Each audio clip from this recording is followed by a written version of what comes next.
Welcome to ABC's simple guide to measuring and installing our superb cafe blinds. Here are the fast and easy steps you'll need to take. First, here are the tools you'll need for the installation of your ABC blinds. To begin with, you need to take accurate inside measurements as shown here. Fill out all the measurements on the appropriate form for the blind you want. The top beam needs to be level. This is very important. The side posts can be a different length if the site is sloping. It's important to allow for the slope on the paving or decking to enable any water to run off easily.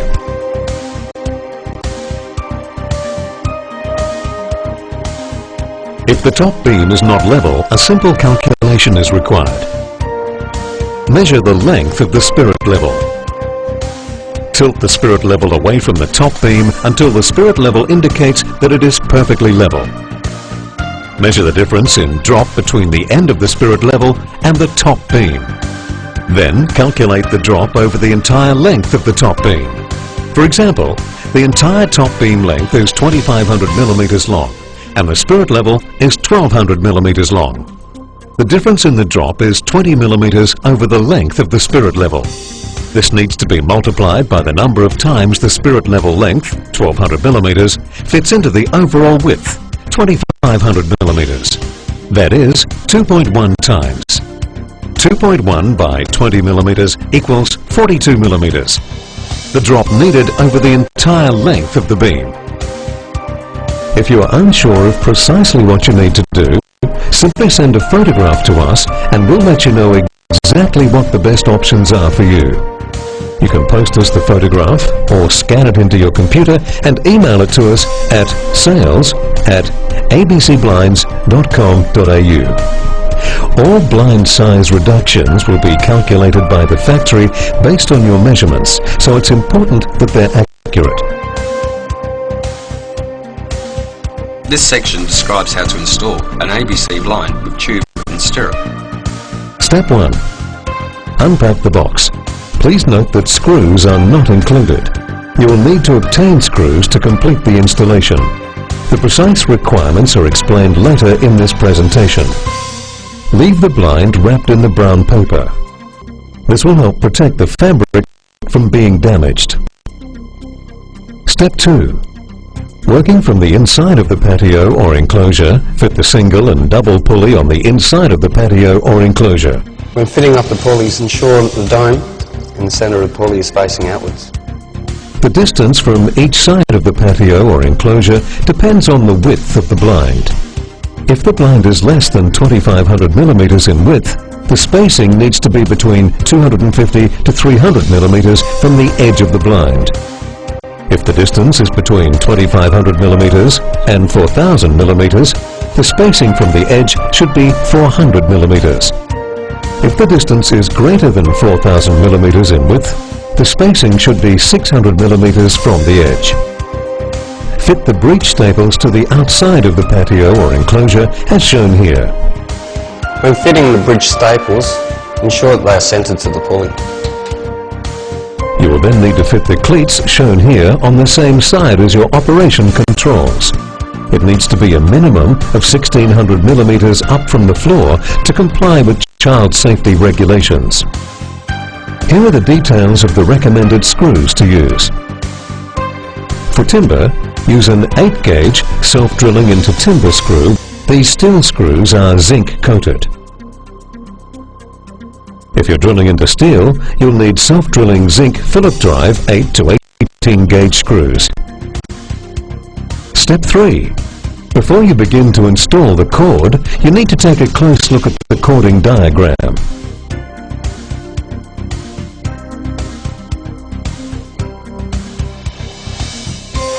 You need to draw enough cord so it can just touch the ground. Use the rope crimp to secure to the breech staple, as shown here.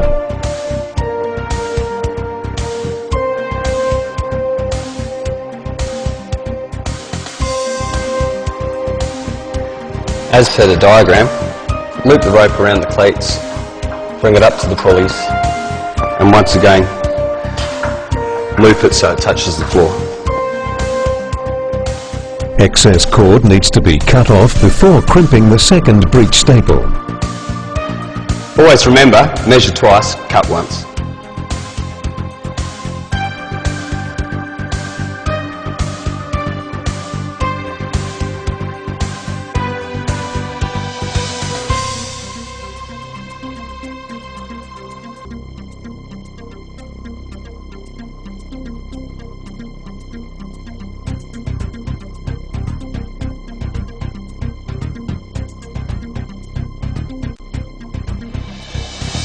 It's important to check the cord loop on the control side.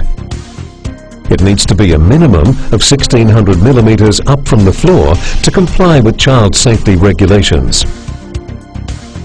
Leave the ropes extended down to the floor, ready for the next step. Step 4. Place the blind in between the ropes. The blind should still be wrapped in brown paper. Remove the brown paper. Now secure the top track to the top beam of the patio or enclosure as shown here. Always place one screw at each end of the track, ensuring all your fixings are from the inside of the patio. The recommended screws to use are: for timber, use an 8 gauge self-drilling into timber screw. These steel screws are zinc coated. If you're drilling into steel, you'll need self-drilling zinc Phillip drive 8 to 18 gauge screws. Screw spacing along the top track should be approximately 300 millimeters. Step 5. Release the rope from the cleats. Then slowly lower the blind to the floor. Unzip the blind, making sure to take the zips to the top of the blind on each side. Now we just feed the spline into the side tracks.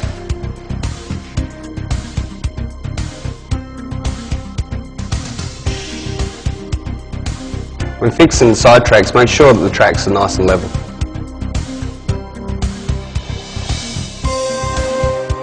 The recommended screws to use are: for timber, use an 8 gauge self-drilling into timber screw. These steel screws are zinc coated. If you're drilling into steel, you'll need self-drilling zinc Phillip drive 8 to 18 gauge screws. Now the zips can be fully zipped down. Step 6. Secure the breech staple to the patio post or floor. Feed the strap through the stirrup and breech staple as shown here. Tighten by pulling the cord through the strap lock.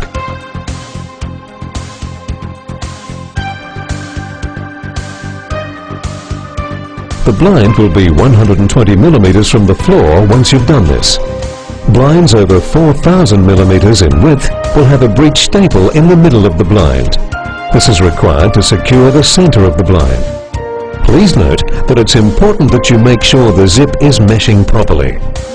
Move the zip up and down until it does so. Tension the zip by pulling down slightly and then secure the bottom of the zip with a screw through the side track, as shown here. Step 7. Cutting the skirts. First of all, make sure the pulleys are in the correct location before you begin to cut out the skirts. That is, make sure the spacing is correct. Also, make sure the cord is straight and vertical before cutting the skirt using scissors. How to operate your 5-sided base rail blinds with zips and the tube and stirrup blinds. Step 1. Undo the locks. Step 2. Undo the zips, making sure to pull the zips right to the top of the blind. Step 3. Remove the cord from the cleats. Step 4. Pull the cord down to roll up the blind. Step 5. Tie the cords around the cleats. Note that small blinds will require training to roll them up straight.